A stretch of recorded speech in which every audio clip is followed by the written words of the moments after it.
perempuan itu digambarkan seperti perhiasan dunia. Maka satu kali Nabi menyampaikan, dunia ini perhiasan, dan perhiasan dunia sebaik-baiknya adalah perempuan yang solehah. Maka perempuan itu memiliki potensi jadi perhiasan ketika dia menjadi perempuan yang solehah. Dan Masya Allah, saking mulianya, saking istimewanya perempuan, Allah tempatkan banyak kebaikan dalam perempuan. Saat perempuan jadi anak, saat perempuan jadi istri, saat perempuan jadi ibu, saat perempuan wafat, itu semua ada kebaikan. Dan itu digambarkan dalam kehidupan kita. Surga diletakkan di kaki siapa? Seorang ibu. Seorang ibu itu adalah seorang perempuan. Mulianya seorang perempuan diberikan kepada seorang ibu, salah satunya. Saat jadi istri, Masya Allah, baiknya suami, mohon izin, baiknya keluarga, mohon maaf, itu tergantung istrinya. Kalau istrinya bahagia, itu akan mengantarkan kebahagiaan kepada keluarganya. Istri itu jantungnya rumah tangga. Kalau jantungnya itu berhenti berdegup, apa yang terjadi?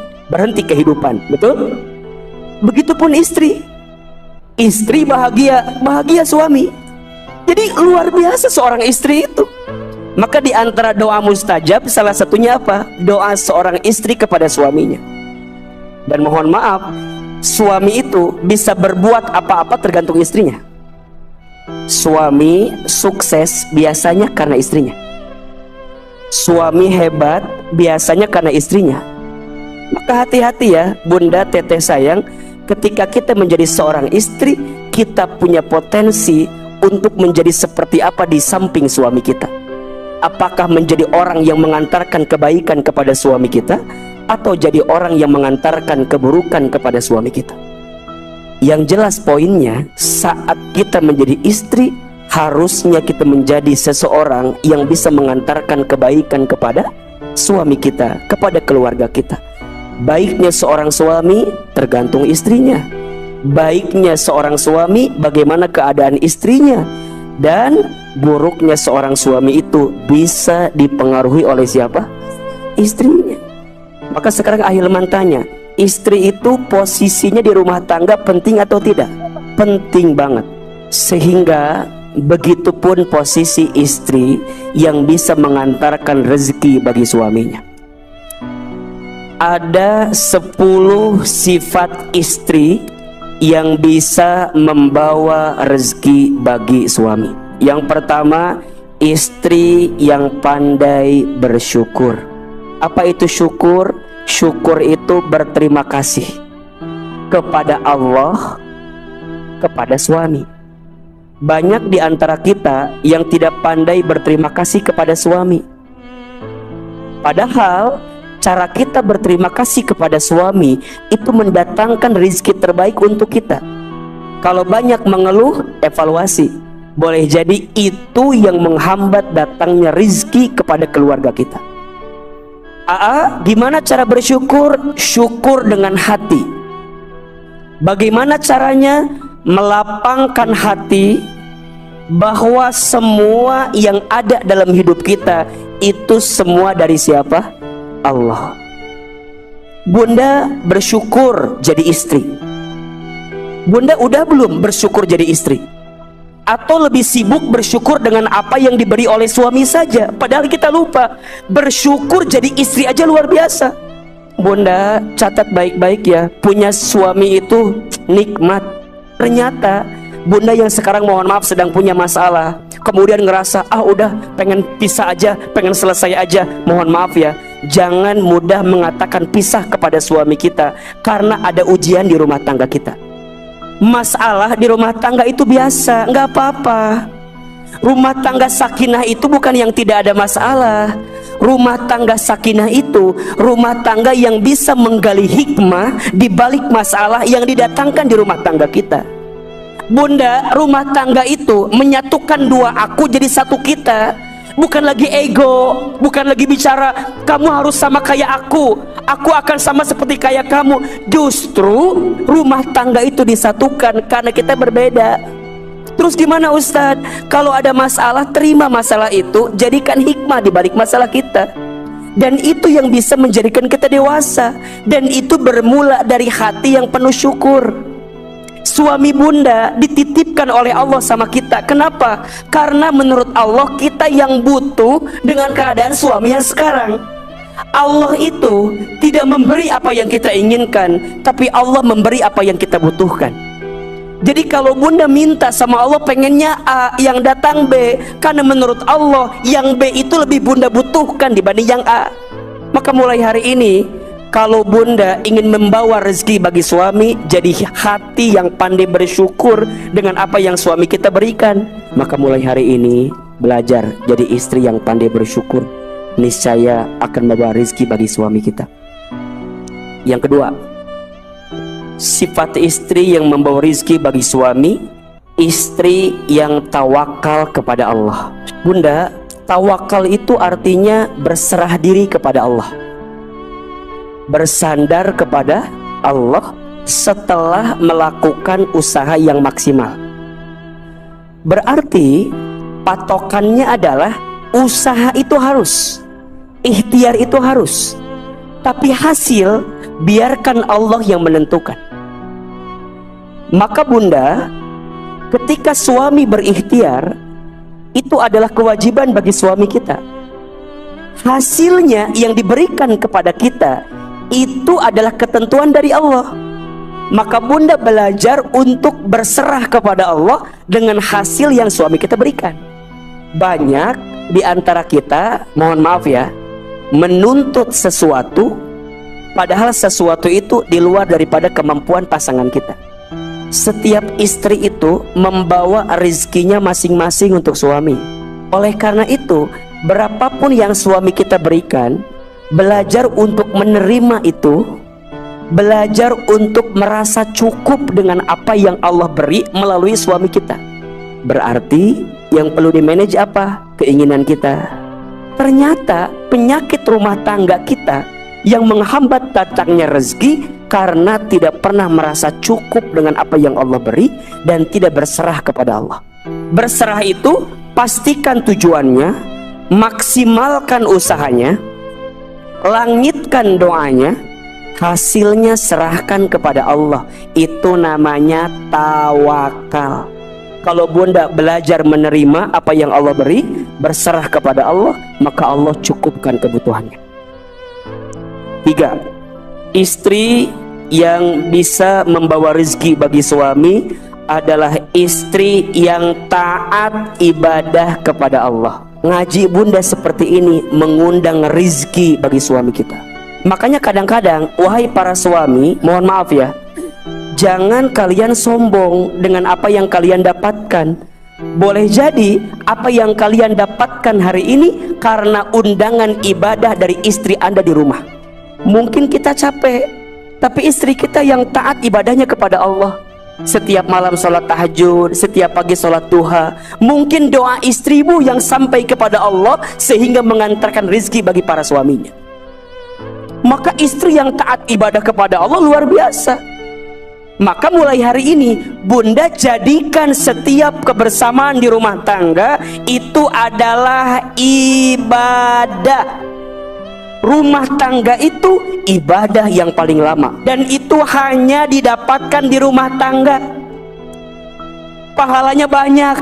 Makanya istri itu tugasnya hanya 2, taat kepada Allah, taat kepada suami. Suami itu apa? Ridhonya Allah di suami. Sampai dalam satu keterangan disebutkan, kalau ada seorang manusia yang aku perintahkan untuk bersujud setelah dia bersujud kepada Allah, maka aku perintahkan seorang istri untuk sujud kepada suaminya. Boleh jadi yang membuka pintu surga bunda karena apa? Karena kamu taat kepada suamimu. Maka wajar bidadari surga itu salah satu penghuninya adalah istri yang taat kepada suaminya. Yang keempat, istri yang bisa membawa rezeki bagi suami, istri yang banyak beristighfar. Ternyata bunda sayang, istighfar itu mengundang rezeki. Maka undang rezeki dengan istighfar. Karena boleh jadi yang menghambat datangnya rezeki karena apa? dosa yang pernah kita lakukan. Yang kelima, sifat istri yang membawa rizki bagi suami, istri yang suka bersilaturahim. Dengan siapa? Satu, ke atas, ke orang tua. Bunda teteh sayang, setelah menikah maka orang tua kita, mertua kita, dua-duanya sama. Jangan membedakan antara orang tua kandung kita dengan mertua kita. Dan bunda harus tahu, saat rezeki kita ingin diberkahi oleh Allah, maka jangan pernah lupa kepada orang tua. Maka mohon maaf ya, Ahilman tegaskan berkali-kali, seorang istri tidak boleh menghalangi suaminya ketika suaminya ingin berbuat baik kepada orang tuanya, selama suaminya sudah memberikan kecukupan nafkah bagi keluarganya.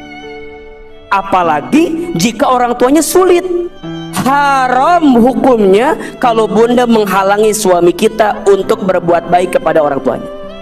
Udah mah susah orang tuanya, kita punya kemampuan, kita berhentiin. Jangan menghambat rezeki kita. Jadi kalau bisa bilang begini, ayah, kalau kita gajian, kalau orang tua kita butuh, sisihkan untuk orang tua kita. Yakin rezeki itu akan bertambah. Karena ada istri yang suka bilang begini, ayah, kalau kamu mau berbuat baik sama ibumu harus bilang sama aku. Kalau enggak, kamu pilih ibumu atau aku. Enggak boleh. Para suami juga sama. Kalau suami menemukan istrinya masih punya orang tua, maka sayangi orang tua istri kita sebagaimana orang tua kandung kita. Karena boleh jadi rizki yang datang kepada kita karena hasil kebaikan daripada orang tua, daripada pasangan kita. Makanya setelah menikah itu bunda teteh sayang, nggak ada bahasa ini ibuku itu ibumu. Setelah menikah berubah jadi ibu kita. Nggak ada ayahku itu ayahmu, enggak, berubah jadi ayah kita. Yang ke-6, sifat istri yang membawa rizki bagi suami, istri yang menjaga sholat. Yang wajib ada berapa? 5. Kalau mau lebih sempurna, jaga yang sunnah, 3 sholat sunnah. Sholat tahajud, sholat sunnah 2 rakaat sebelum subuh, sholat duha di pagi hari. Ternyata bunda teteh sayang, keluarga yang menjaga sholat, Allah akan jaga rizkinya. Jadi sekarang kalau bunda ingin menjadi istri yang membawa rizki bagi suami kita, jaga sholat. Makin baik sholatnya, makin baik rezekinya. Makin terjaga sholatnya, makin terjaga rezekinya. Yang ke-7, istri yang membawa rizki bagi suami, istri yang suka bersedekah. Bunda ingat, tidak akan pernah habis harta yang disedekahkan. Justru Allah akan tambahkan. Maka pesan Ahilman, kalau suami kita ngasih uang jajan ke kita, ngasih uang dapur ke kita, selipkan untuk sedekah. Maka sedekah yang kita berikan dari uang suami kita itu mengundang rezeki bagi suami kita. Sedekah tidak akan pernah menghabiskan harta, justru sedekah menambah harta. Yang ke-8, istri yang suka baca Al-Quran. Istri yang senantiasa menjaga bacaan Al-Qurannya mengundang rizki bagi suaminya. Disehatkan badannya, ditenangkan perasaannya, dilembutkan hatinya. Makanya kalau bunda ingin tahu rumah itu terang atau tidak, lihat 2 hal, sholat dan Quran. Terangilah rumah-rumahmu dengan sholat dan bacaan Al-Quran. Maka diusahakan bunda sayang, teteh sayang, jangan sampai kita keluar dari rumah kecuali baca Al-Quran. Kalau Ahilman seringkali menyampaikan, ada 7 surat pilihan yang bunda harus jaga setiap hari. Yang pertama surat Ar-Rahman, agar kita disayang sama Allah dan disayang sama makhluknya Allah. Yang kedua surat Al-Waqi'ah, agar kita dimudahkan rizkinya oleh Allah. Yang ketiga, al-muluk, agar kita diangkat kemuliaannya oleh Allah, termasuk dijaga siksa kubur kita oleh Allah. Yang keempat, al-jin, agar kita dijaga dan dilindungi dari godaan jin dan syaitan. Yang kelima, surat al-insyirah, agar kita diberikan kemudahan saat mendapatkan kesulitan. Yang keenam, surat al-ikhlas, agar kita dikasih keikhlasan dalam menjalani hidup. Dan yang ketujuh, al-kahfi, hari Jumat, agar kita diterangi setiap 2 Jumat yang kita lewati. Ayat kursi, agar kita dijaga dalam kehidupan kita oleh Allah. Istri yang suka baca Al-Quran adalah istri yang membawa rizki bagi suami. Yang ke-9, sifat istri yang bisa membawa rizki bagi suami, istri yang selalu mendoakan suaminya. Bunda, teteh, ingat ya, doa kita untuk suami kita adalah doa yang mustajab. Maka doakan yang baik-baik. Kalau bunda lagi kesel sama suami, jangan doakan yang buruk. Kadang-kadang suka lepas kontrol kita mah, suka doain yang buruk-buruk. Jangan, mulai hari ini doakan yang baik-baik. Yang paling berharga punya istri solehah itu apa coba bunda? Doanya. Makanya kalau ada yang bilang, Ustadz, sama Allah lagi diangkat ya derajatnya sekarang, alhamdulillah. Tapi yang hebat bukan saya, boleh jadi yang hebat doa istri saya. Yang ke-10, istri yang membawa rizki, istri yang menyenangkan suaminya. Istri yang ketika dipandang membahagiakan mata suaminya, istri yang ketika diperintah taat kepada suaminya, istri yang ketika ditinggal menjaga harga diri dan kehormatan suaminya. Mudah-mudahan kita semua dijaga oleh Allah Subhanahu wa Ta'ala, dan Allah berikan banyak kebaikan untuk kita semua.